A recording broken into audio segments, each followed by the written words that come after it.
আলোচনার বিষয় হচ্ছে অ্যাটমিক স্ট্রাকচার বা পরমাণু গঠন। আমরা ক্লাস 11 এর অ্যাটমিক স্ট্রাকচার বা পরমাণু গঠন আজকে আমরা আলোচনা করব রসায়ন বা কেমিস্ট্রি থেকে। সবার আগে বুঝে নেব যে একটা পরমাণুর দুটো অংশ, এটা নিউক্লিয়াস যেখানে ধনাত্মক প্রকৃতির কণা প্রোটন থাকবে এবং নিশ্চয়িক কণা নিউট্রন থাকবে, এবং এই নিউক্লিয়াসকে ঘিরে বাইরের দিকে বা বাইরের স্তরে ইলেকট্রনগুলো থাকবে সাতখানা ভিন্ন ভিন্ন তার লেয়ার বা শেল বা অরবিট বলে থাকো। অর্থাৎ এই ইলেকট্রনগুলো সাতখানা অরবিট, সেই অরবিটগুলো আমরা খুব ভালো করে আলোচনা করে দেখব যে কোন মৌলের কিরকম ইলেকট্রন সজ্জা বা ইলেকট্রন বিন্যাস বা ইলেকট্রনিক কনফিগারেশন যেটা বলে থাকি আমরা। তাহলে আমরা আজকে পরমাণু গঠনের প্রথমেই শুরু করব যে বিভিন্ন রকম মৌলগুলোর কার কি ইলেকট্রন সজ্জা বা ইলেকট্রন বিন্যাস, সেই ইলেকট্রন বিন্যাসটা আগে ভালো করে বুঝবো। যেমন দেখো নিউক্লিয়াস, তাকে ঘিরে থেকে ধরো এটা প্রথম স্তর, এটা দ্বিতীয় স্তর, এটা তৃতীয় স্তর, এরকম সাতখানা ইলেকট্রনের স্তর আছে। তারপর বুঝতেই পারছো যত তুমি যাচ্ছ তত কক্ষীয় ব্যাসার্ধটা বাড়ছে, অর্থাৎ ইলেকট্রনকে ধরে রাখার জায়গাটা বাড়ছে।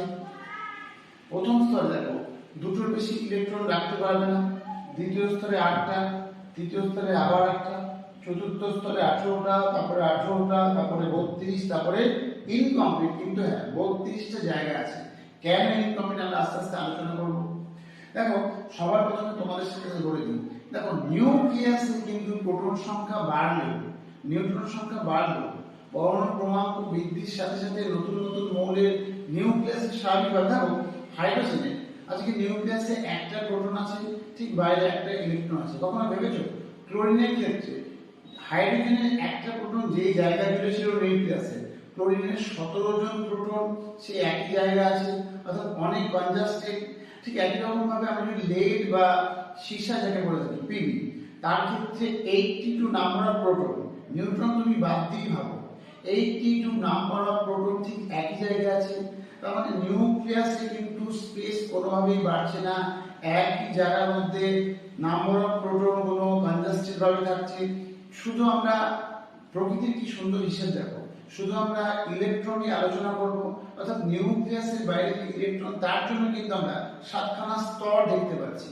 অর্থাৎ দেখো প্রকৃতিতে কি সুন্দরভাবে হিসেব করে দেওয়া আছে। নিউক্লিয়াসকে ঘিরে থাকা প্রথম স্তরের মধ্যে দুটো ইলেকট্রন, তার থেকে দ্বিতীয় স্তরের স্পেসটা অনেকটাই বেশি, সেখানে 8টা, তারপরে 8টা, এই করে করে দেখো 18, 18, 32 আর অসম্পূর্ণ 32 বা ইনকমপ্লিট 32। এই সাতখানা অরবিট আমরা এটাকেই কিন্তু পিরিয়ড টেবিলে 7 নাম্বার অফ পিরিয়ড বলি, first, second, third, fourth, fifth, six and 7। এটাই কিন্তু তুমি পরবর্তীকালে পিরিয়ড টেবিলে পিরিয়ড বলবে। যাই হোক আমরা আজকে যেটা আলোচনা করব সেটা হচ্ছে প্রথমেই একটা মৌলের ইলেকট্রনগুলোর কিরকম কনফিগারেশন বা সজ্জা। তার আগে বুঝতে হবে, দেখো প্রথম যে স্তরটা তার থেকে দ্বিতীয় স্তরটা অনেকটাই বেশি বড়। প্রথম স্তরে কোনো উপস্তর না থাকলেও দ্বিতীয় স্তর, তার মানে দ্বিতীয় স্তরে উপস্তর থাকা উচিত। দেখো কি সুন্দর ম্যাথমেটিক্যাল হিসেব প্রকৃতির। প্রথম স্তরে একটা মাত্র উপস্তর, তাহলে দ্বিতীয় স্তরে দুটো উপস্তর হওয়া উচিত, তৃতীয় স্তরে তিনটে উপস্তর হওয়া উচিত, বা সাব শেল বলতে পারো। আমরা সেটাকে সাব অরবিট না বলে বলবো অরবাইটাল। প্রথম অরবিটের একটা মাত্র অরবাইটাল আছে, দ্বিতীয়টার দুটো অরবাইটাল, তৃতীয় হলে তিনটে। এরকম সুন্দর ম্যাথমেটিক্যালি সিকোয়েন্সে দেখো বিভিন্ন রকম শেল বা অরবিটাল গুলোকে আমরা খুব ভালো করে বুঝে নেব। কোন অরবিটালে এনার্জি লেভেল বেশি, কার এনার্জি লেভেল কম, সেটা আমরা শিখে নেব। অফবাউ প্রিন্সিপাল, কুন্ডের সূত্র, এগুলোকে কাজে লাগিয়ে আমরা খুব সহজ করে বুঝে নেব কোন অরবিটাল কিভাবে কাজ করছে। আমাদের এগুলো সবকিছু বোঝার জন্য যেটা সবার আগে দরকার সেটা হচ্ছে কোয়ান্টাম নাম্বার, অর্থাৎ কোয়ান্টাম সংখ্যা। মনে রাখবে একটা পরমাণু গঠনে তার নিউক্লিয়াসকে ঘিরে থাকা ইলেকট্রনের যে সজ্জা, সেটা সবচেয়ে সহজ করে বোঝা যায় কোয়ান্টাম নাম্বার বা কোয়ান্টাম সংখ্যা দিয়ে খুব সহজে তোমরা বুঝে নিতে পারবে। কোয়ান্টাম নাম্বার বা কোয়ান্টাম সংখ্যা, দেখো আজকে মূলত যেটা আলোচনা করবো সেটা এই কোয়ান্টাম নাম্বার, যার ভিত্তিতে আমরা ইলেকট্রন বিন্যাসটা একটু সহজ করে বুঝে নেব। কোয়ান্টাম নাম্বার সবার প্রথমে আলোচনা করলাম, দেখো principal quantum number. Principal quantum number সেটা আমরা কি দিয়ে ডিফাইন করব, সেটাকে আমরা স্মল m দিয়ে ডিফাইন করব। Principal quantum number azimuthal quantum number, অর্থাৎ যেটাকে আমরা বলতে পারি যে l দিয়ে ডিফাইন, যেটাকে আমরা বাংলায় গৌণ কোয়ান্টাম সংখ্যা বলে থাকি। অ্যাজিমুথাল কোয়ান্টাম নাম্বার সেটাকে আমরা L দিয়ে ডিনোট করলাম, আর প্রিন্সিপালটাকে N দিয়ে ডিনোট করলাম। এবার যেটা আসছে ম্যাগনেটিক কোয়ান্টাম নাম্বার, ম্যাগনেটিক বা চৌম্বকীয় কোয়ান্টাম সংখ্যা সেটাকে আমরা স্মল m দিয়ে প্রকাশ করতে পারি, স্মল m। আর স্পিন অর্থাৎ ঘূর্ণন কোয়ান্টাম সংখ্যাকে আমরা স্মল s দিয়ে বুঝে নেব।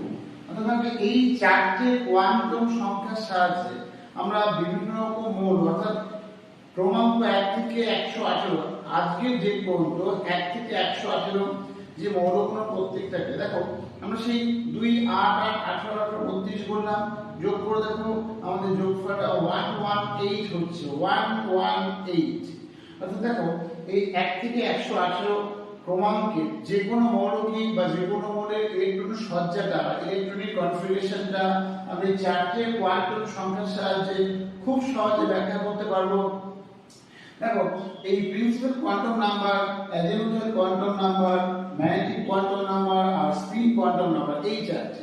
এখন তার মানে দেখো ঠিক আমাদের বাড়ির লোকেশনের মতো প্রত্যেকের যেরকম বাড়ির ঠিকানা আলাদা, তাকে অ্যাড্রেসিং করা হয়, তার একটা লোকের সাধারণত বাড়ির ঠিকানা বলার ক্ষেত্রে চারটে পার্ট লাগে।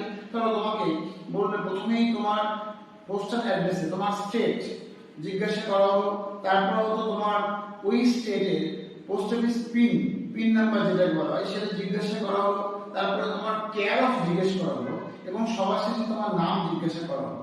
এরকম একটা মানুষের ক্ষেত্রে তাকে অ্যাড্রেসিং করার জন্য মিনিমাম চারটে পোস্টাল অ্যাড্রেসের পার্ট থেকে থাকে। ঠিক সেরকমই নিউক্লিয়াসের বাইরে যে ইলেকট্রনগুলো আছে তাদেরকে লোকেট করার জন্য চারটে পার্ট দরকার, অর্থাৎ যাদেরকে আমরা চারটে কোয়ান্টাম নাম্বার বলে থাকবো। একদম শুরুতে আলোচনা করা যাক প্রিন্সিপাল কোয়ান্টাম নাম্বার বা মুখ্য কোয়ান্টাম সংখ্যা, যেটা আমরা স্মল n দিয়ে ডিনোট করেছি। ঠিক তারপরে আমরা বলবো অ্যাজিমুথাল কোয়ান্টাম নাম্বার বা আমরা বাংলাটাকে গৌণ কোয়ান্টাম সংখ্যা বলে থাকি, যেটা আমরা স্মল n দিয়ে বুঝেছি l। এরকম ভাবে চৌম্বকীয় কোয়ান্টাম সংখ্যা বা যেটা দিক নির্দেশ করবে বা অক্ষ, সেটাকে আমরা magnetic quantum number small n দিয়ে বুঝিয়ে দিলাম। আর একদম শেষে ঘূর্ণন কোয়ান্টাম সংখ্যা, যেটাকে আমরা স্পিন কোয়ান্টাম নাম্বার বলে থাকি, দেখো সেটাকে আমরা স্মল s দিয়ে ডিনোট করেছি। এই চারটে আমাদের বিষয়ের উপরে আমাদের এই মৌলগুলো ইলেকট্রন সজ্জা, মৌলগুলো কি ইলেকট্রন সজ্জা হবে সেটা আমরা বুঝিয়ে দেব। একটা মনে ধরো ক্লোরিনের কথাই তুমি বলো, ক্লোরিনের নিউক্লিয়াসে প্রায় মোট 17টা ইলেকট্রন আছে, দুটো 8টা 7টা এইভাবে আমরা সেগমেন্টে ভাগ করে নিয়েছি, ক্লাস 9 10 এর মতো করে যদি বলি। এখন এই 17টা ইলেকট্রন তুমি যে কোনো দুটো ইলেকট্রনকে তুমি অ্যাজ এ কিউ তুলে নিয়ে আসো, তুমি যে কোনো র্যান্ডমলি যে কোনো দুটো ইলেকট্রনকে তুলে নিয়ে চলে আসো, দেখো এই যে 17টা ইলেকট্রন ক্লোরিনের দুখানা যে কোনো ইলেকট্রনকে তুলে আনলে তাদের কোনোদিনই চারটে কোয়ান্টাম নাম্বার এক হবে না। হতেই পারে ধরো এই তিনটে এক, কিন্তু তার এটা আলাদা হবে, বা ধরো এটা এক, ওটা আলাদা হবে, কিছু না কিছু বৈশিষ্ট্য আলাদা হবে। তার মানে ওই ক্লোরিনের 17টা ইলেকট্রনের 17 জনের যে আলাদা আলাদা অ্যাড্রেসিং সেটা করতে পারবো এই কোয়ান্টাম নাম্বারের সাহায্যে। তার বিজ্ঞানী পাউলি এক্সক্লুশন প্রিন্সিপাল দিয়ে তিনি খুব সুন্দর করে এক্সপ্লেন করে বুঝিয়ে দিয়েছিলেন যে কোন একটা পার্টিকুলার এলিমেন্ট বা মৌলের ক্ষেত্রে তার কখনোই পার্টিকুলার দুটো electron, any two electron, the four quantum numbers not must be same। দেখো তাহলে কোনোভাবেই ওই দুটো ইলেকট্রন, কোন একটা মৌলের যে কোনো দুটো ইলেকট্রনের চারটে কোয়ান্টাম সংখ্যা কখনোই এক হবে না, কিছু না কিছু আলাদা হবে। পাউলি এক্সক্লুশন প্রিন্সিপাল বা পাউলি অপবর্জন নীতিতে সেটাই বলেছিল। আমরা তাহলে একটু বুঝে নেব এক এক করে আমাদের কোয়ান্টাম নাম্বারগুলোর সাহায্যে কিভাবে মৌলগুলোকে বোঝানো হচ্ছে। একদম শুরুতে যেটা আমরা আলোচনা করলাম সেটা হচ্ছে প্রিন্সিপাল কোয়ান্টাম নাম্বার বা মুখ্য কোয়ান্টাম সংখ্যা, যেটা আমরা বলে থাকি। খুব সহজ করে দেখো, তুমি এটা যদি আলোচনা নাও করে থাকো একটু ধরিয়ে দেওয়া তোমাকে, শুধুমাত্র ক্লাস 9 এ যেভাবে তুমি অ্যাটমিক স্ট্রাকচার পড়েছিলে সেভাবে ভাবলেই চলবে। অর্থাৎ একটা মৌলের নিউক্লিয়াসে ঘিরে থাকা ইলেকট্রনের যে কক্ষ বা শেল, SHE শেল যেটা আমরা বলে থাকি, তাহলে আমরা এই নিউক্লিয়াসে ঘিরে থাকা ইলেকট্রনের স্তর বা যেটাকে তুমি কক্ষ বলো অর্থাৎ লেয়ার বা শেল বলে থাকো, KAM এভাবে করেছিলে, সেই শেলটাকে বোঝায়। অর্থাৎ যদি তোমার ইলেকট্রনগুলো প্রথম অরবিট বা প্রথম কক্ষে বা প্রথম শেলে থাকে তাহলে তার মুখ্য কোয়ান্টাম সংখ্যা n এর ভ্যালু আমরা লিখে দেবো 1। যদি তোমার ইলেকট্রনগুলো থেকে থাকে দ্বিতীয় স্তরে, অর্থাৎ তোমার ইলেকট্রনগুলো যদি আমাদের দ্বিতীয় কক্ষে থাকে তাহলে আমরা তখন n ইকুয়ালস লিখে দেব 2। ঠিক একই রকম যখন আমাদের ইলেকট্রনগুলো তৃতীয় স্তরে থাকবে তখন আমরা লিখে দেব n ইকুয়ালস 3। চতুর্থ স্তরে থাকলে আমরা লিখে দেব n ইকুয়ালস 4। পঞ্চম স্তরে থাকলে লিখে দেব n ইকুয়ালস 5। 6 নম্বর স্তরে যদি থাকে তাহলে লিখে দেব n ইকুয়ালস 6। একই রকম 7 নম্বর যদি স্তরে থাকে তাহলে n ইকুয়ালস 7 লিখে দেব। আমরা এভাবে দেখো যে ইলেকট্রনগুলোকে নিউক্লিয়াসের বাইরে তুমি যে স্তরে রেখেছো সেই স্তরে চিহ্নিত করে দিলাম। অর্থাৎ তোমার ইলেকট্রনগুলো যদি প্রথম স্তরে থাকে তাহলে তুমি সেটাকে 1 বলবে, n ইকুয়ালস 1। দ্বিতীয় হলে 2, তৃতীয় হলে 3, চতুর্থ হলে 4, পঞ্চম হলে 5, একই রকম 6 হলে 6, তার ক্ষেত্রে 6 আর 7 হলে 7। অর্থাৎ এইভাবে আমাদের 7টা প্রিন্সিপাল কোয়ান্টাম নাম্বার বা মুখ্য কোয়ান্টাম সংখ্যা পেয়ে গেলাম। n এর মান দেখে আমরা বুঝে যাবো ইলেকট্রনগুলো কোন স্তরে আছে। তোমার যদি কোনো একটা প্রশ্নে লেখা থাকে n ইকুয়ালস টু 4, তার মানে তোমার ইলেকট্রনগুলো চতুর্থ স্তর বা চতুর্থ অরবিটে আছে বা চতুর্থ শেলে আছে। যদি n ইকুয়ালস টু 5 হয় তুমি খুব সহজে বুঝে যাবে সেটা পঞ্চম স্তর বা আমাদের পঞ্চম সেল বা অরবিটে আছে। ঠিক যেভাবে আমাদের পড়াশোনার একাডেমিক লেয়ারটা থাকে এভাবে 1 2 3 4 করে ভাবে যদি এক একটা করে লেয়ার তুমি কমপ্লিট করে করে আপডেট হতে হতে তুমি ধরো ক্লাস 11 আজকে এসছো, তাহলে ঠিক তার আগে তোমার আরো 10খানা লেয়ার ছিল। আর যদি তুমি একের আগেও যদি প্রি নার্সারি ক্লাস অ্যাটেন্ড করতে আরো বেশি। তাহলে আমরা এইভাবে মুখ্য কোয়ান্টাম সংখ্যার সাহায্যে ইলেকট্রনগুলো ঠিক কোন স্তরে আছে সেটা চিহ্নিত করলাম। আশা করি তোমাদের এটা বুঝতে অসুবিধা হবে না। অর্থাৎ n ইকুয়ালস টু 4 হঠাৎ করে বললে তুমি বুঝে যাবে তোমার ইলেকট্রনগুলো চতুর্থ স্তরে আছে। মুখ্য কোয়ান্টাম সংখ্যার সাথে তাহলে আমরা বুঝে গেলাম যে আমাদের ইলেকট্রনগুলো কোন স্তরে আছে। এবার তাহলে আমরা একটু বুঝে নেব এরপরে এই যে স্তর, ধরো প্রথম স্তর, দ্বিতীয় স্তর, তৃতীয়, চতুর্থ, পঞ্চম, প্রত্যেকটা স্তর থেকে আস্তে আস্তে পারমাণবিক ব্যাসার্ধ বা অ্যাটমিক রেডিয়াস যেটা সেটা বাড়ছে, ইনক্রিজ করছে। একই সাথে এরিয়াটাও বাড়ছে। তাহলে আমাদের এই অরবিট বা শেলগুলো আবার সাব সেল বা সাব অরবিট যেটা আমরা অরবাইটাল বলে থাকি সেটা থাকবে। সেই অরবাইটালটাই আরো স্পেসিফিক ভাবে তোমাকে বুঝিয়ে দেবে ইলেকট্রন ঠিক কোথায় কিভাবে আছে। সেই অরবাইটাল গুলো আমাদের নির্ণয় করার পদ্ধতি বলতে পারো গৌণ কোয়ান্টাম সংখ্যা বা যেটাকে আমরা বলে থাকি অ্যাজিমুথাইল কোয়ান্টাম নাম্বার। তাহলে আমরা এবার বুঝে নেব সেই গৌণ কোয়ান্টাম সংখ্যা বা অ্যাজিমুথাইল কোয়ান্টাম সংখ্যা পাবো কি করে এবং তার সাথে কি করে এই অরবিট গুলোর সাব অরবিট বা অরবাইটাল গুলোকে আমরা চিহ্নিত করতে পারবো। দেখা যাক সেটা এবার আলোচনা করব। গৌণ কোয়ান্টাম সংখ্যা বা অ্যাজিমুথাইল কোয়ান্টাম নাম্বার কি বিষয়। তবে এই গৌণ কোয়ান্টাম সংখ্যা বা অ্যাজিমুথাইল কোয়ান্টাম নাম্বার যেটা ওই অরবিটাল সাব অরবিট বা যেটাকে আমরা অরবাইটাল বলি সেটাকে চিহ্নিত করবে। সেটা বের করার ফর্মুলা কিন্তু দেখো এল এর ভ্যালুটা ডিপেন্ড করে বসে আছে স্বাভাবিকভাবে প্রিন্সিপাল কোয়ান্টাম নাম্বার বা মুখ্য কোয়ান্টাম সংখ্যা এল এর উপরে।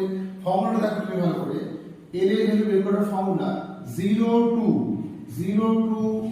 n - 1। দেখো কি সুন্দর নিউমেরিক্যাল কনসেপ্ট, একদম প্রকৃতির হিসেব দেখো, একদম ম্যাথমেটিক্স কে একদম মেনশন করে তার সুন্দর কনফিগারেশন।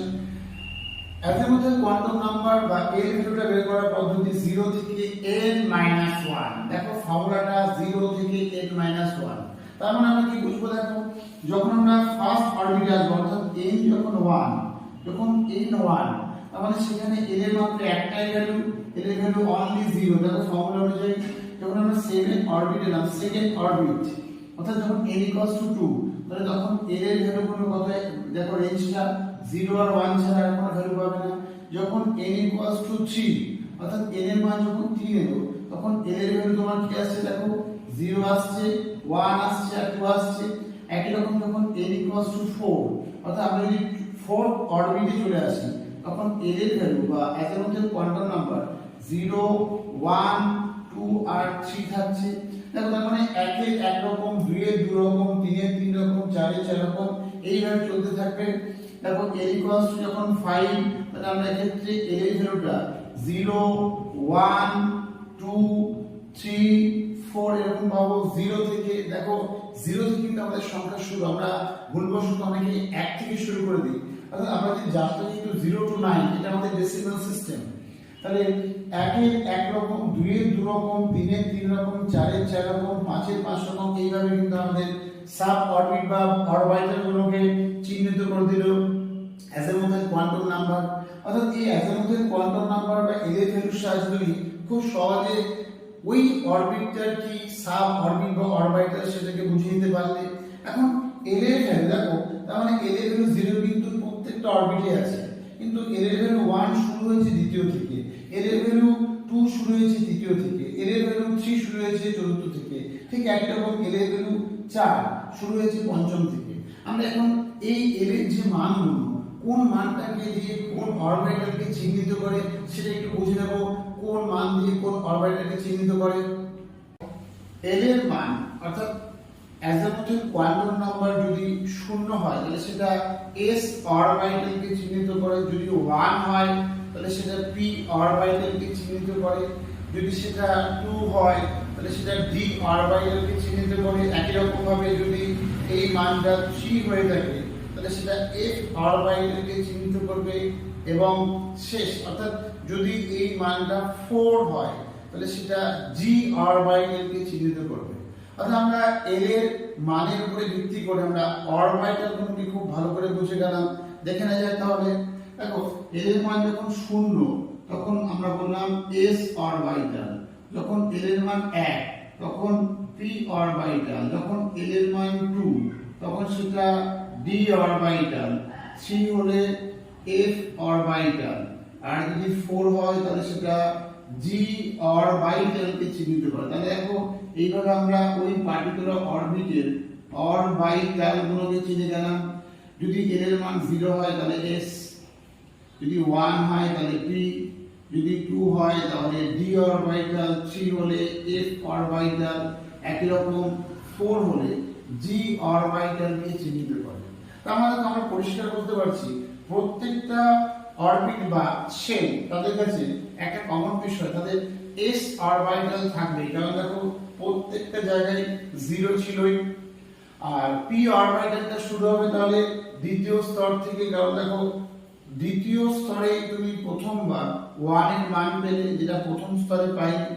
অর্থাৎ 2 থেকে 7 সবার কাছে p অরবিটালটাও থাকবে। ঠিক একই রকম d অরবিটালটা শুরু হবে অরবিট নাম্বার 3। অর্থাৎ দেখো যখন n = 3 তখন আমরা প্রথম d অরবিটাল পেলাম। একই রকম n = 4 এখানে তুমি প্রথমবার f অরবিটাল পেলে। তাহলে আমরা এইভাবে এই যে বিভিন্ন অরবিটাল গুলো পেলাম l ভ্যালুর উপর ডিপেন্ড করে কার কি স্পেসিফিক সিম্বল সেটাকে আমরা একটু ভালো করে বুঝে নেব। যে অরবিটটা তার কাছে n = 0 শুধুমাত্র ছিল, তাহলে আমরা এটাকে s লিখে দিলাম। এর কাছে ছিল 0 আর 1, তাই আমরা এটাকে s আর p লিখে দিলাম। এর কাছে ছিল দেখো 0 1 আর 2 ছিল, তাহলে আমরা s p আর d লিখে দিলাম অরবিটাল। এখানে ছিল 0 1 2 আর 3, অর্থাৎ আমরা এখানে s p d আর f লিখে দিলাম। তাহলে আমরা এইভাবে l এর মানগুলো, l এর মান 0 হলে কি হয়, 1 হলে কি হয়, 2 হলে কি হয়, 3 হলে বা কি হবে, 4 হলে বা কি, আমরা উপরে মার্কিং করে রাখলাম l এর ভ্যালুর উপর ডিপেন্ড করে করে। তাহলে দেখো যখন ফিফথ অরবিটে আসলাম সেখানে s p d f এবং g পেয়ে গেলাম। 6 আর 7 এর ক্ষেত্রে এত ভেরিয়েশনের প্রয়োজন নেই, কারণ আমাদের এতগুলো মোল এখন অবধি আমরা ইনভেন্ট করতে পারিনি।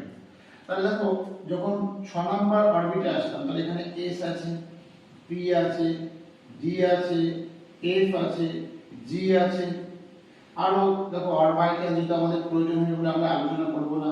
7 অরবিটের ক্ষেত্রে s p d f g এইভাবে চিহ্নিত করব। এবার দেখো সবার কাছে s টা কমন, তাহলে কোনটা কোন স্তর বা কোন অরবিটে s সেটা আরো সহজ করে বা আরো স্পেসিফিক করে আমরা বলে দিতে পারি। এই s টা যে প্রথম অরবিটে, তাই আমরা এটাকে লিখলাম 1s। দেখো আমরা লিখেছিলাম 1s, তার মানে তুমি মুখ্য কোয়ান্টাম সংখ্যা গৌণ কোয়ান্টাম সংখ্যা দুটোকে একসাথে কম্বাইন করে পার্টিকুলার কোন একটা অরবিটালকে স্পেসিফাই করে দিলে। তার মানে দেখো n এবং l, স্মল n ও স্মল l অর্থাৎ প্রিন্সিপাল কোয়ান্টাম নাম্বার, তার সাথে সাথে সাবসিডিয়ারি বা আমরা যেটাকে বলে থাকি অ্যাজিমুথাল কোয়ান্টাম নাম্বার, দুটোকে একসাথে কম্বাইন করে আমরা এটাকে 1s বললাম। ঠিক একই রকম ভাবে এটাকে আমরা 2s বলবো, এটাকে 3s, এটাকে 4s, এটাকে 5s, 6s ও 7s। তুমি দেখো এই 1s বলার সাথে সাথে বোঝা যাচ্ছে এটা প্রথম অরবিট বা প্রথম শেলের সাবশেল অর্থাৎ s অরবিটাল, তার মানে প্রথম স্তরে l ভ্যালু 0। ঠিক একই রকম এটাকে দ্বিতীয় 0, এটা তৃতীয় 0, চতুর্থ 0, পঞ্চমের 0, ছয়ের 0, সাতের 0, অর্থাৎ এইভাবে আমরা 1s থেকে একদম 7s s বিভিন্ন রকম টাইপের অরবিটাল গুলো বুঝে গেলাম।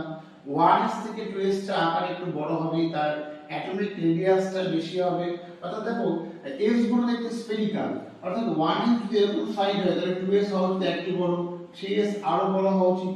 এইভাবে দেখো 7s অবধি আস্তে আস্তে অরবিটাল গুলোর দেখো শেপ একই থেকে সাইজটা ইনক্রিজ করে যাচ্ছে। তাহলে আমরা পিটা শুরুই করছি দ্বিতীয় স্তর থেকে, তার মানে 1p এরকম কোনো অরবিটাল এক্সিস্ট করে না। আমরা শুরুই করলাম দ্বিতীয় স্তর থেকে, এটাকে 2p, এটাকে ধরে তৃতীয় p অর্থাৎ 3p, এটাকে ধরে 4p, এটাকে 5p, এটা 6p, এটাকে 7p এভাবে চিহ্নিত করলাম। তাহলে একই রকম ভাবে d অরবিটালটা শুরুই হয়েছে যখন n = 3। তার মানে তুমি বুঝে গেছো দ্বিতীয় স্তরের কাছে বা প্রথম স্তরের কাছে d অরবিটাল নেই।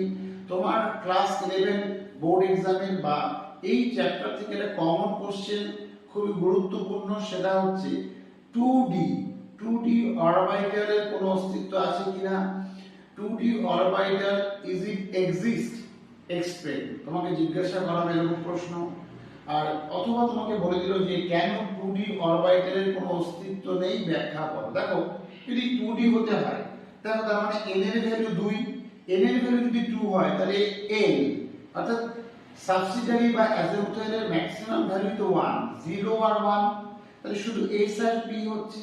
তোমাকে d হতে গেলে l এর ভ্যালু হতে হবে 2, l এর ভ্যালু 2 পেতে গেলে n এর মিনিমাম ভ্যালু দেখো 3 হতে হবে, কারণ আমাদের ফর্মুলাটাই l ভ্যালু বের করার ফর্মুলায় 0 থেকে n - 1, অর্থাৎ যখন তুমি n = 3 তখনই তুমি একমাত্র l এর ভ্যালু 2 পেতে পারো। দেখো একমাত্র n যখন 3, n যদি 2 বসাও কোনোভাবে l এর ভ্যালু 2 আর পাবো না।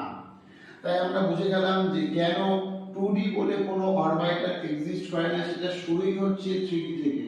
এটাকে তাহলে 4d, এটাকে তাহলে 5d, এটাকে 6d, এটাকে 7d এভাবে ভাবতে পারি। ঠিক একই রকম দেখো f, 3f এর কোনো এক্সিস্টেন্স নেই, কারণ সেটা শুরুই হবে যখন n = 4, n = 4 হলেই তবেই তুমি দেখো প্রথমবার l = 3 পাচ্ছ, অর্থাৎ যেটা f অরবিটালকে চিহ্নিত করে। তাহলে 3f বলে কিছু এক্সিস্ট করে না, 4f থেকে শুরু, এটা 5f, এটাকে 6f, এটাকে 7f এভাবে বলা যেতে পারে, যদিও এগুলো আমাদের প্রয়োজনীয়তা নেই, আমাদের এত অবধি পড়লেই চলবে, এইটুকুনি না পড়লেও চলবে। তাহলে একই রকম ভাবে দেখো g টা যেখানে বললাম সেটা 5g থেকে শুরু, 6g, এটাকে 7g আমরা ধরে নিতে পারি।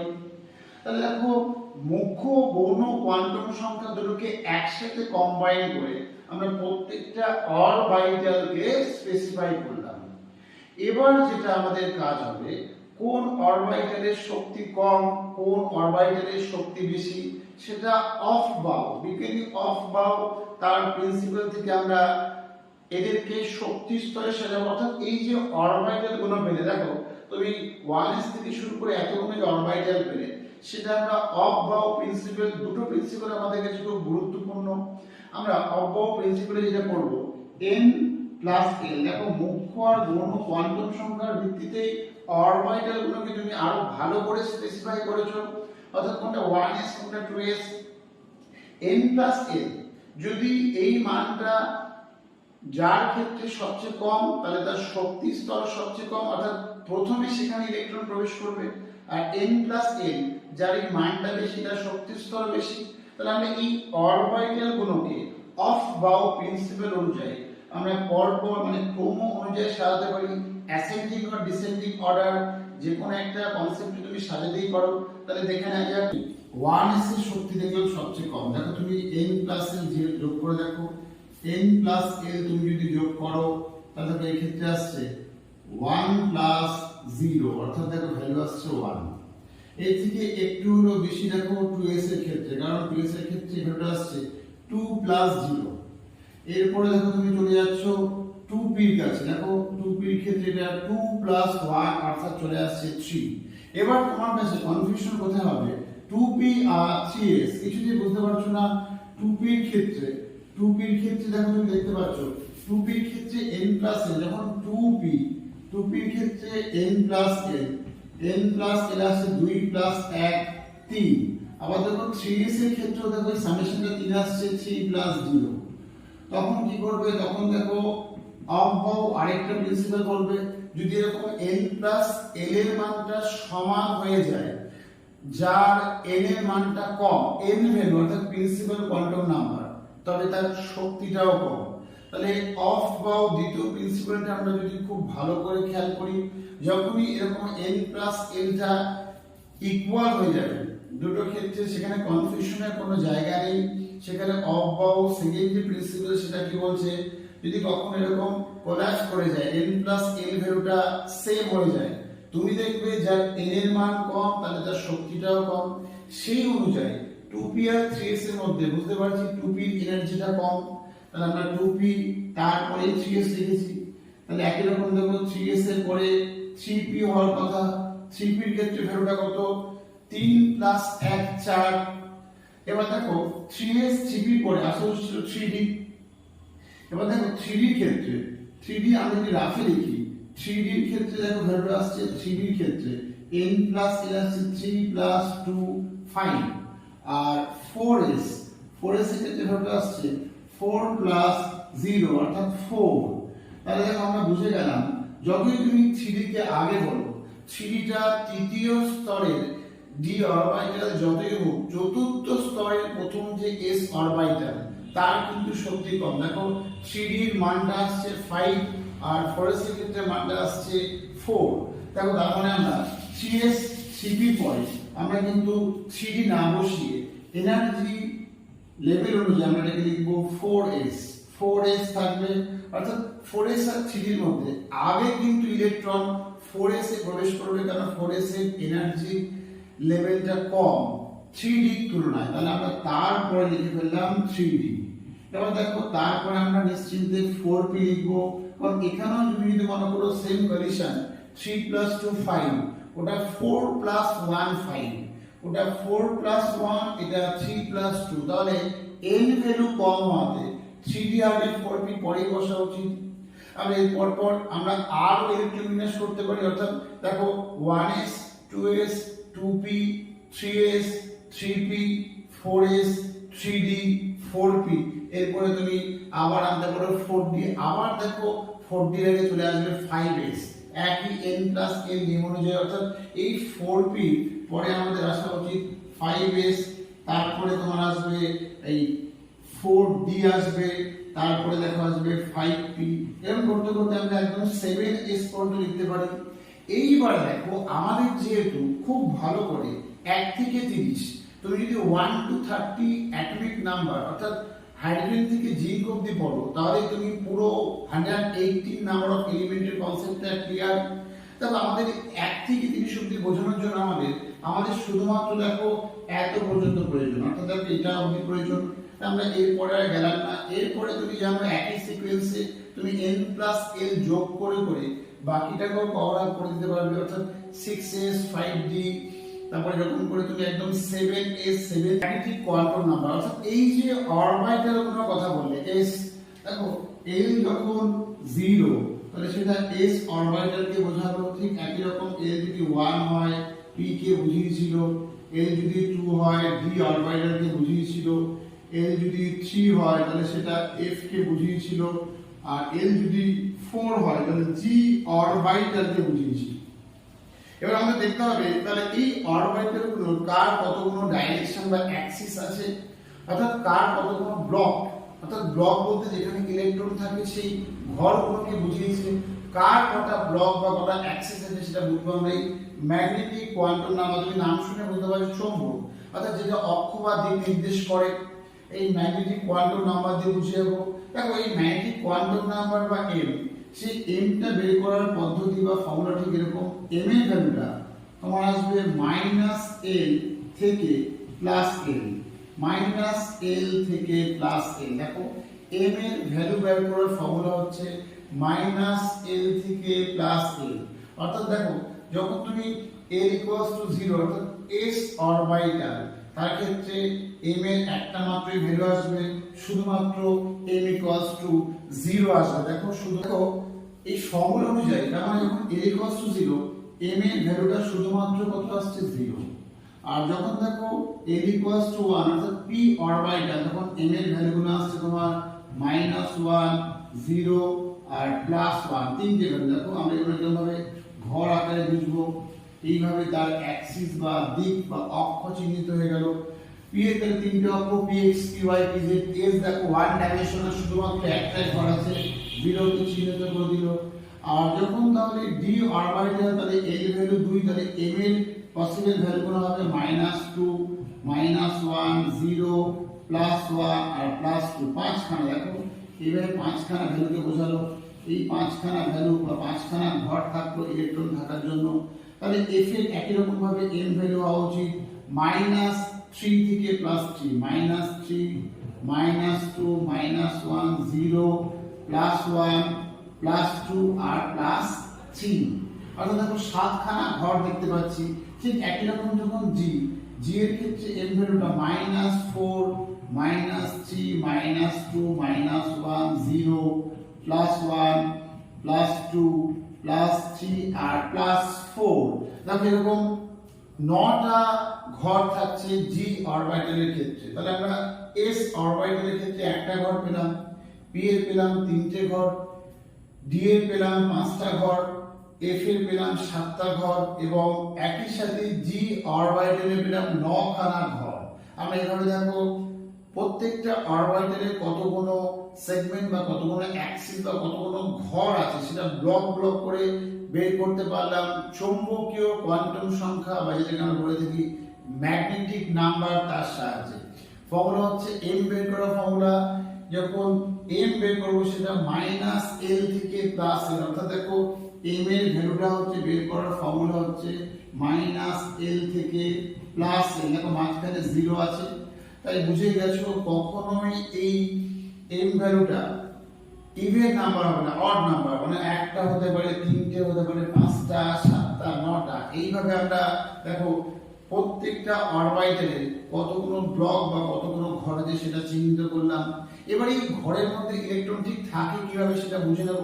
আরেকটি অবশিষ্ট কোয়ান্টাম সংখ্যা অর্থাৎ চৌম্বকীয় কোয়ান্টাম সংখ্যার পরে যেটা আলোচনা করা উচিত, অর্থাৎ ঘূর্ণন কোয়ান্টাম সংখ্যা বা স্পিন, যেটা একটা ইলেকট্রনের অবস্থানটা হয় +12 অথবা -12 দিয়ে বোঝায়। অর্থাৎ ইলেকট্রন যদি ক্লকওয়াইজ যায় তাহলে সেটাকে আমরা +12 ডাইরেকশন বলতে পারি, আর যদি অ্যান্টি ক্লকওয়াইজ থাকে তার মুভমেন্ট, তাহলে -12 দিয়ে বুঝিয়ে দেবো। অর্থাৎ দেখো ব্যাপারটাকে আমরা ভালো করে বুঝে নেব।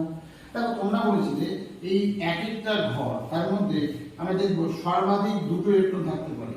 যেটা উপরের দিকে অ্যারো করে থাকবে সেটাকে আমরা +12 অর্থাৎ ক্লকওয়াইজ ইলেকট্রনের মুভমেন্টকে বুঝবো। আর যেটা নিচের দিকে অ্যারো করে থাকবে সেটাকে আমরা অ্যান্টি ক্লকওয়াইজ বা -12 হিসেবে চিহ্নিত করব। অর্থাৎ এই যে ঘরগুলো পেয়েছিলাম চৌম্বকীয় কোয়ান্টাম সংখ্যা থেকে, প্রত্যেকটা ঘরে দুটো করে সর্বাধিক ইলেকট্রন থাকতে পারে। যদি একটা থাকে তাহলে সেটা অবশ্যই +8 ধরা হবে। দ্বিতীয় যে ইলেকট্রনটা থাকবে সেটা ঠিক অপোজিট ডাইরেকশন করে থাকবে। এইভাবে তারা এক একটা ঘরের মধ্যে সর্বাধিক দুটো ইলেকট্রন এভাবে ব্যালেন্স করে অবস্থান করে। আমরা তাহলে s থেকে একদম g অবধি প্রত্যেকটা অরবিটালের ঘরের মধ্যে ইলেকট্রনগুলো থাকে কিভাবে বুঝে নেবে। আমরা দেখতে পেলাম s এর একটাই ঘর, যদি একটা ইলেকট্রন থাকে সেটা অবশ্যই এভাবে প্লাস হাফ আকারে থাকবে, আর দ্বিতীয় ইলেকট্রন থাকলে এটা -12 চিহ্নিত করবে। p এর ক্ষেত্রে একটা থাকলে সেটা +12। গুণ অনুযায়ী আগে সবাইকে +12 করে কমপ্লিট করে তবেই -12 আসবে। অর্থাৎ দ্বিতীয় ইলেকট্রনটা এই আবার +12 px থেকে py গেল, তারপরটা আবার +12 pz এ গেল। এবার যদি চতুর্থ ইলেকট্রন আসে তবে এখানে -12 px -12 py -12 pz এ গেল। অর্থাৎ এভাবে কিন্তু ইলেকট্রনগুলো অবস্থান করে, এক একটা করে সর্বাধিক দুটো করে। দেখো s এ তার মানে একটা অথবা দুটো থাকবে। পি এর দেখো একটা থেকে ছটা এভাবে থাকবে, অর্থাৎ প্রথমটা এখানে, দ্বিতীয় এখানে, তৃতীয় এখানে, চতুর্থ এখানে অ্যান্টি ক্লকওয়াইজ বা মাইনাস হাফ, পঞ্চমটা এখানে মাইনাস হাফ, ছ নাম্বারটা এখানে মাইনাস হাফ। যদি পিটা কমপ্লিট হয় তাহলে এবার দিতে যাবে, দ্বিতীয় তাই কোন অনুযায়ী আগে এখানে সবাইকে একটা করে দেবে, প্রথম, দ্বিতীয়, তৃতীয়, চতুর্থ, পঞ্চম সব দেখো প্লাস হাফ। এবার পরেরটা ছ নাম্বারটা এখানে গেল মাইনাস হাফ, সাতেরটা এখানে, 8 এখানে, 9 এখানে, 10 এখানে, এইভাবে ডি অরবিটাল কমপ্লিট করলাম। একই রকম এফ এর ক্ষেত্রে প্রথম, দ্বিতীয়, তৃতীয়, চতুর্থ, পঞ্চম, ষষ্ঠ এবং সপ্তম সব প্লাস হাফ হয়ে গেল। 8 নাম্বার, 9, 10, 11, 12, 13, এই 14 নাম্বার ইলেকট্রন। একই রকম জি এর ক্ষেত্রে দেখো একটা, দুটো, তিনটে, চারটে, পাঁচটা, ছটা, সাতটা, আটটা, নটা, এই 10, 11, 12, 13, 14, 15, 16, 17, এই 18, এইভাবে কিন্তু অরবিটাল গুলোর মধ্যে ইলেকট্রন অবস্থান করে। আমরা এগুলোর ভিত্তিতে 1 থেকে 30 অবধি মৌলগুলোর পরপর কার কি ইলেকট্রন সজ্জা বা ইলেকট্রন বিন্যাস হয়, এই চারটে কোয়ান্টাম নাম্বারের সাহায্যে একটা অরবিট, তার কি অরবিটাল, সেই অরবিটালে কতগুলো অ্যাক্সিস বা কতগুলো অক্ষ থাকে এবং এই ভরগুলোতে ইলেকট্রন ঠিক কিভাবে থাকে সেগুলো আলোচনা করলাম। এবার আমরা দেখো এই চারটি কোয়ান্টাম সংখ্যার সাহায্যে বিভিন্ন রকম মৌলগুলোর ইলেকট্রন বিন্যাস ভালো করে বুঝে নেব। আমরা এই অরবিটালগুলোর কার কি শক্তি সেটা আলোচনা করলাম একটু আগে অফবাউ প্রিন্সিপালের সাহায্যে, অর্থাৎ n+n রুল অনুযায়ী কিভাবে কাকে সাজানো যায় সেটা আমরা পরিষ্কার করে নিয়েছি।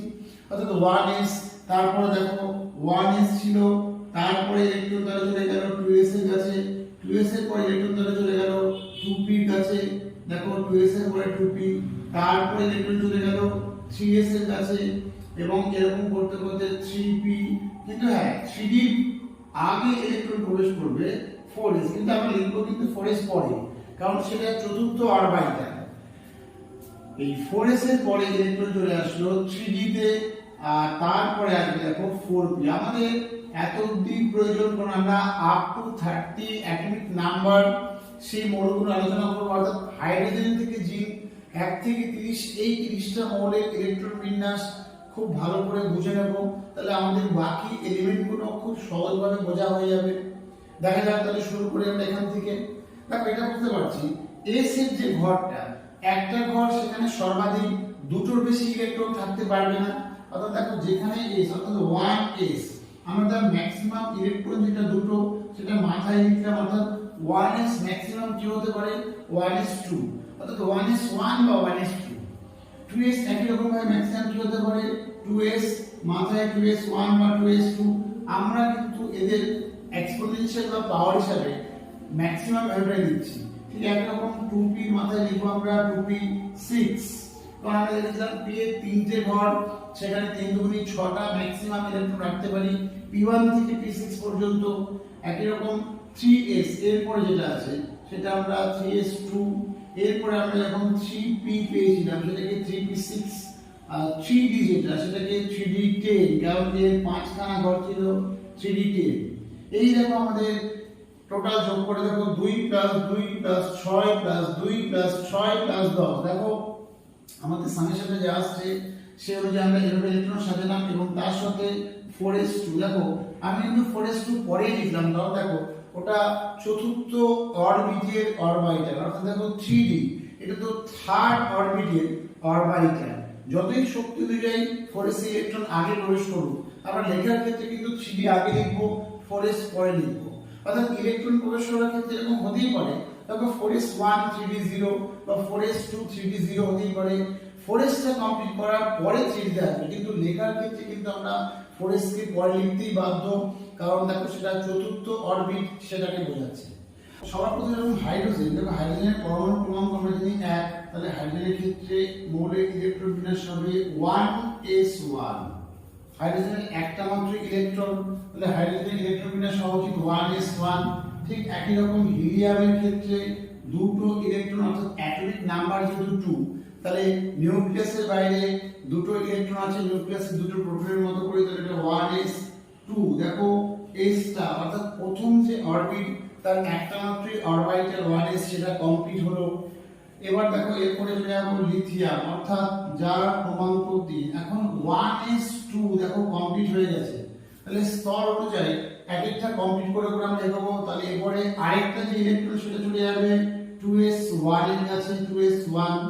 একই রকম দেখো Be বেরিলিয়াম, তার ক্ষেত্রে তাহলে হবে 1s2 আর 2s2। দেখো তাহলে 1s টাও কমপ্লিট, 2s টাও কমপ্লিট। তাহলে এরপরে বোরন যে শুরু করব অর্থাৎ ক্রমাঙ্ক 5, ক্রমাঙ্ক 1, ক্রমাঙ্ক 2, ক্রমাঙ্ক 3, ক্রমাঙ্ক 4, এভাবে ক্রমাঙ্ক 5 এ চলে আসলাম।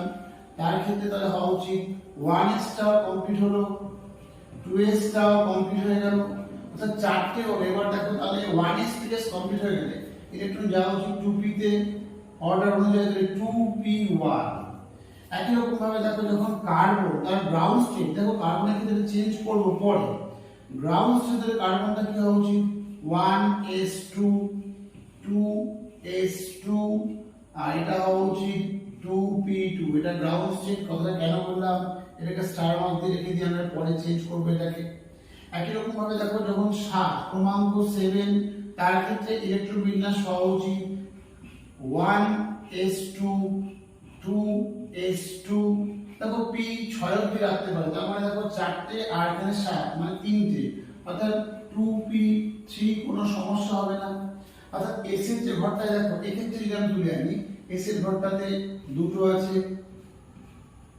দেখো তুমি যদি আচ্ছা এক এক করে আমি সবার ক্ষেত্রে বলতে চাই। হাইড্রোজেনের ক্ষেত্রে 1s ঘরটার মধ্যে একটা ইলেকট্রন আছে, হিলিয়ামের ক্ষেত্রে 1s এর মধ্যে দুটো ইলেকট্রন প্লাস আর মাইনাস করে আছে, লিথিয়ামের ক্ষেত্রে 1s এর ঘরে আছে দুটো প্লাস আর মাইনাস হাফ করে, আর 2s এর কাছে একটা ইলেকট্রন। বেরিলিয়ামের ক্ষেত্রে দেখো 1s এর ঘরে আছে দুটো, 2s এর ঘরে একই রকম ভাবে আছে দুটো।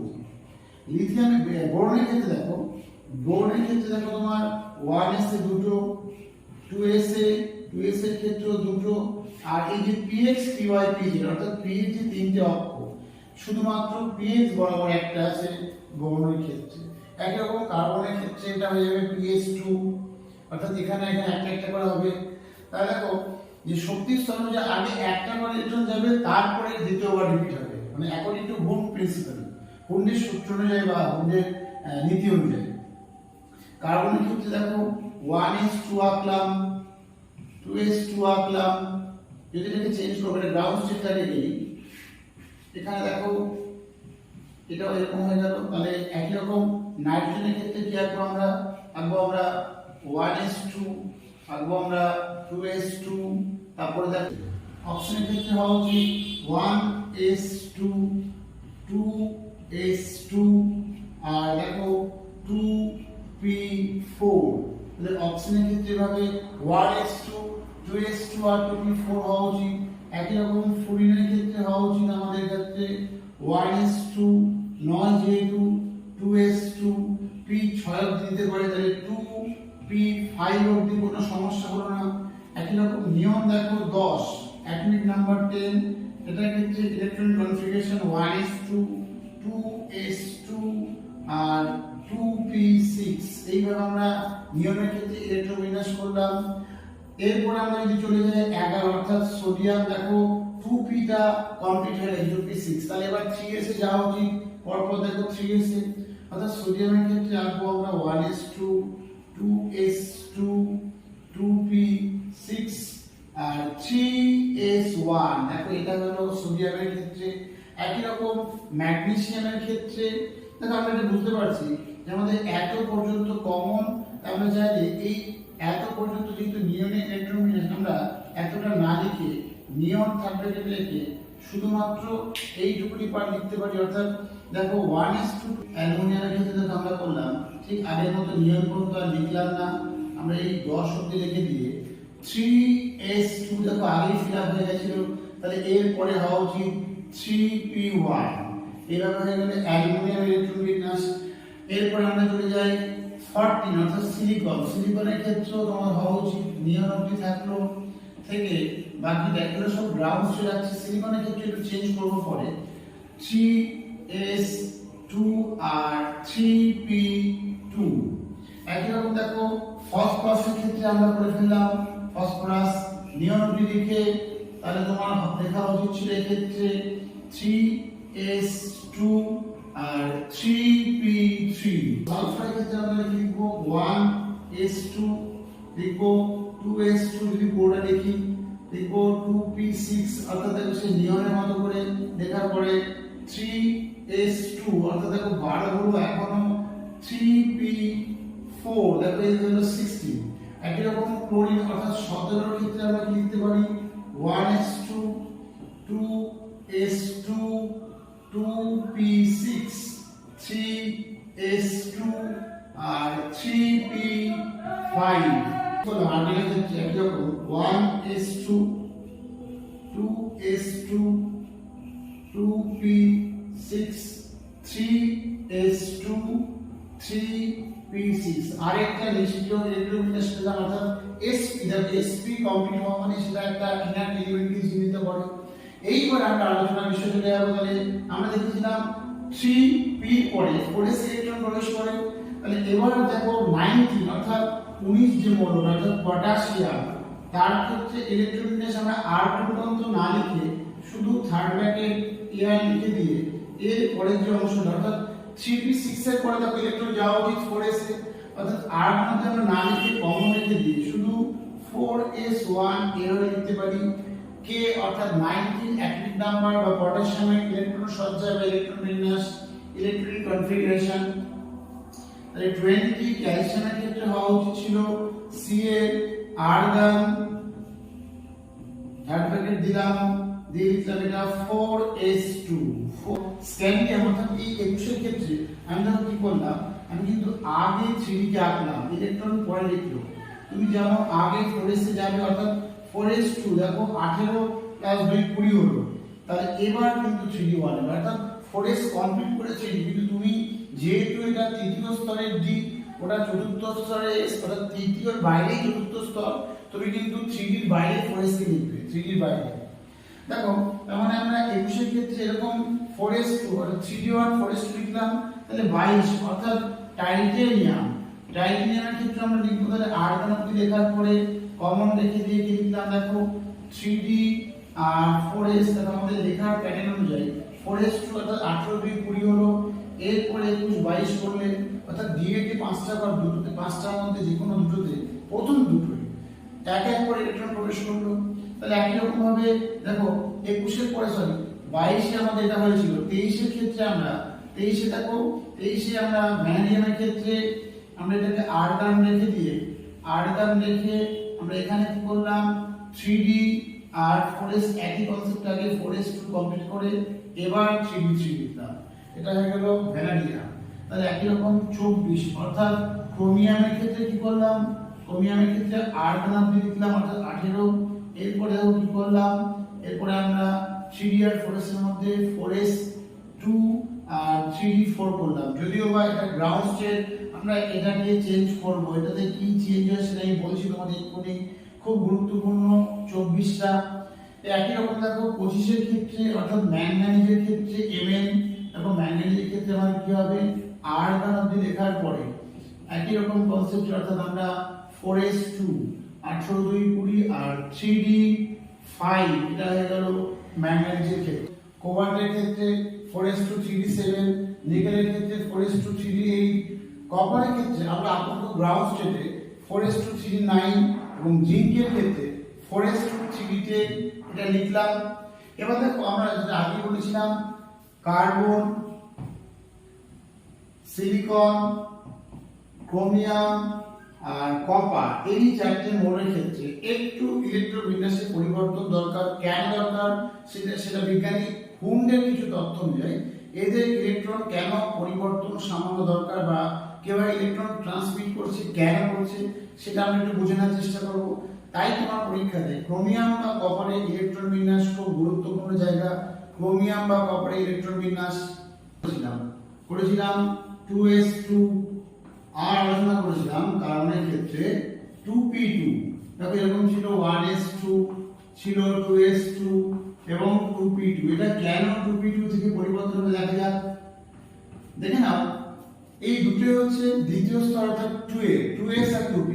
দেখো এখানে এই 2s টা সেটা ইলেকট্রন দ্বারা সম্পূর্ণ হয় ফুলফিল।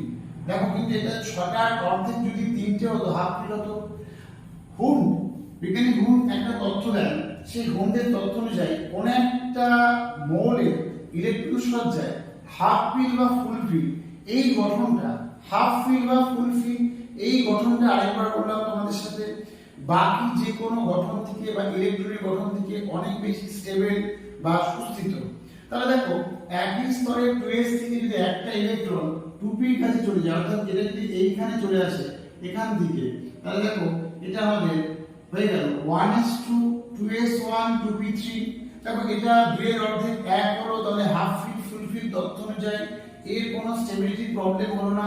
কিন্তু এটা 6টার অর্ধেক 3টে হলো, অর্থাৎ যেটা দুটো ছিল 3টে হলো। অর্থাৎ দেখো 1s2 2s2 2p থেকে 1s2 2s1 আর 2p3 এই স্ট্রাকচারটা অনেক বেশি স্টেবল। অর্থাৎ কার্বনের যদি স্থায়িত্ব বা স্টেবল স্ট্রাকচার বা সঠিক কার্বনের এক্সাইটেড স্টেটে ইলেকট্রন সজ্জা প্রকাশ করি, তাহলে আমাদের লেখা উচিত 1s2 2s1 2p3। এটা বিজ্ঞানী হুন্ডের হাফ ফিল ফুল ফিল তথ্য অনুযায়ী আমরা বলতে পারি, হাফ ফিল ফুল ফিল তথ্য অনুযায়ী। তাহলে আমরা কার্বনের ক্ষেত্রে 1s2 2s1 2p3 কেন বললাম, কারণ এর 2 এর অর্ধেক 1, এর দুটো 3টে হওয়াতে 6 এর ঠিক অর্ধেক 3 বা 6 প্রত্যেকটা অরবিটাল তার হাফ ফিল বা ফুল ফিল গঠনটা বাকি যে কোনো গঠন থেকে স্টেবল। অর্থাৎ p1 থেকে p6 এতগুলো গঠনের মধ্যে p3 আর p6 টা বাকি, অর্থাৎ p1 p2 p4 p5 এই চারজন থেকে অনেক স্টেবল। এসের ক্ষেত্রে দেখো দুটো বা একটা এটাও স্টেবল। তাই আমরা সিলিকনের ক্ষেত্রে নিউরন স্ট্রাকচার না লিখে দিলাম না বাকি, অর্থাৎ 3s এর ক্ষেত্রে আর 3p টা যদি রাখি 3s আর 3p টা কি দেখো এক্ষেত্রে একটা আর দুটো থাকলো, অর্থাৎ 3s2 3p 2 ছিল। এটা যদি 3s1 একটা এখানে সোয়াপ করে একে যদি করে দিই তাহলে এই বন্ডের হাফ ফিল ফুল ফিল অনুযায়ী এটা অনেক বেশি স্টেবল। অর্থাৎ কার্বন দেখো আগের বার দেখছিলাম দুটো ইলেকট্রন অযুগ্ম, কিন্তু দেখলাম না তারা উত্তেজিত বা এক্সাইটেড স্টেটে 4টে অযুগ্ম ইলেকট্রন আছে। তাই কার্বনের যোগ্যতা 2 না 4। ঠিক একই রকম সিলিকনও তাই দেখো 3s থেকে একটা এখানে গিয়ে হাফ ফিল করে দেয় এই 3p অরবিটালটাকে, দেখো তাহলে সেটা অনেক বেশি স্টেবল। অর্থাৎ দেখো উত্তেজিত অবস্থায় সিলিকনেরও কার্বনের মতো ইলেকট্রন সংখ্যা হচ্ছে বা অযুগ্ম ইলেকট্রন সংখ্যা 4, ভ্যালেন্সি বা যোগ্যতা তাহলে 4 পেয়ে গেলাম। তাহলে সিলিকন আর কার্বনে দেখো এই ইলেকট্রন ট্রান্সমিশনটা কেন হলো বুঝতে পারলাম। অ্যাকর্ডিং টু হুন এই হাফ ফিল ফুল ফিল এই ইলেকট্রনিক গঠনটা বাকিদের থেকে সুস্থিত বা স্টেবল, সেই কারণে।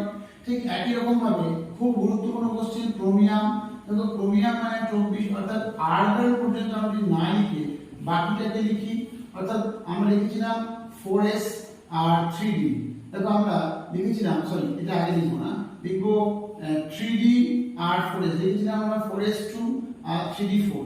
দেখো আমরা যদি এটাকে আঁকি 4s টাকে যদি আঁকার চেষ্টা করি 4s, অর্থাৎ এই ছিল 4s আর 3d যদি 5টা করে আমরা আঁকি ভাবে, দেখো আমরা একটা দুটো তিনটে চারটে এক্ষেত্রেও তাই 4s আর 3d মোটামুটি কাছাকাছি শক্তি স্তর।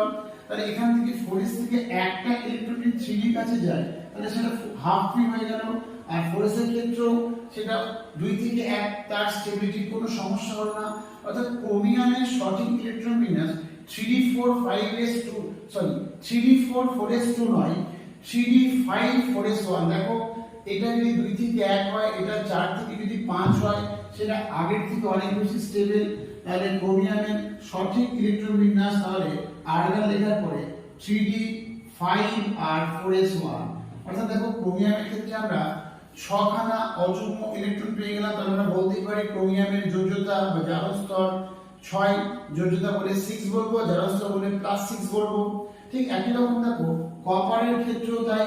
কপারের ক্ষেত্রে আমাদের 29 ছিল, অর্থাৎ আর্গন লেখার পরে আমরা লিখেছিলাম 3d আর 4s2 আর লিখেছিলাম 3d9। এবার দেখো এই ক্ষেত্রেও তাই তুমি স্ট্রাকচারে যাবো, তাহলে এই 4s টা দুটো ইলেকট্রন আর 3d 5টা ঘরের মধ্যে শেষটা বাদ দিই, সবাই জোড় সংখ্যা আছে, একটা, দুটো, তিনটে, চারটে, পাঁচটা, এই 6, 7, 8 এবং 9। এখান থেকে যদি একটা ইলেকট্রন এখানে চলে গিয়ে 3d10 করে দেয়, এটা যদি 4s1 হয়ে যায়, অর্থাৎ ব্যাপারটা যদি 4s1 আর 3d10 হয়ে যায়, দেখো তাহলে সেই বন্ডের হাফ ফিল্ড ফুল ফিল্ড তত্ত্ব অনুযায়ী এই স্ট্রাকচারটা আগে থেকে অনেক বেশি স্টেবল। তাই কপারের ক্ষেত্রে 3d9 4s2 এর বদলে আমরা লিখব 3d10 4s1। তাহলে এই জন্য আমাদের 1 থেকে 30 বিভিন্ন রকম মৌল গুণ ইলেকট্রন বিন্যাস আমরা অ্যাটমিক স্ট্রাকচারের আগামী বা দ্বিতীয় পার্টের যে ভিডিওটা, সেখানে আমরা আরো অনেক তথ্য নিয়ে আসবো। এই মৌলগুলো কার কি চৌম্বক ধর্ম, অর্থাৎ ডি অরবিটালে যার যে কটা অযুগ্ম ইলেকট্রন থাকবে সেই অনুযায়ী কোন মৌলের কি ইলেকট্রন বিন্যাস সহজ সেটা আলোচনা করব। এবং তার সাথে সাথে যে কোনো কোনো মৌলের ইলেকট্রন বিন্যাস, এর সাথে সাথে ধরো আয়ন, যেরকম দেখো Fe2+ বা Fe3+, এদের কি ইলেকট্রন বিন্যাস সহজ, কোনটা বেশি স্টেবল, তাদের কি চৌম্বক ধর্ম। তার সাথে সাথে আমরা বোরের যে অ্যাটমিক স্ট্রাকচার সেটা ভালো করে বুঝবো, হাইড্রোজেন বর্ণালীটা বুঝবো, মোট শক্তি কি করে নির্ণয় করা হয়, রিডবার্গ ধ্রুবকের মান কি করে সহজভাবে নির্ণয় করবে, লাইম্যান, বামার, প্যাসেন, ব্যাকেট এই স্পেকট্রামগুলো কি করে পাওয়া যায়, কি করে একটা ইলেকট্রন একটা অরবিট থেকে আরেকটা অরবিটে যাচ্ছে, কতটা এনার্জি ইমিশন হচ্ছে, স্পেকট্রাম কি করে পাচ্ছ, সম্পূর্ণটা আমরা আমাদের অ্যাটমিক স্ট্রাকচারের দ্বিতীয় যে ভিডিওটা সেটাতে তুলে ধরবো। আমরা আজকে মূলত অ্যাটমিক স্ট্রাকচারের যে বিষয়টা তুলে ধরলাম, কোয়ান্টাম নাম্বারের সাহায্যে কিভাবে মৌলের ইলেকট্রন বিন্যাস করব, সেটা আজকে আমাদের এই ভিডিওতে তুলে ধরলাম। আমরা আগামী ভিডিওতে বাকি অংশটা তুলে ধরব। যদি তোমাদের এই ভিডিওটা ভালো লেগে থাকে তাহলে অবশ্যই তোমরা সাবস্ক্রাইব করবে, তার সাথে লাইক করবে এবং তোমাদের বন্ধু বান্ধবদের সাথে শেয়ার করবে, কারণ আগামী দিনে আমাদের এই ইউটিউব চ্যানেলে আরো অনেক বেশি সংখ্যক ভিডিও নিয়ে আসবো তোমাদের জন্য অনেক সহজভাবে।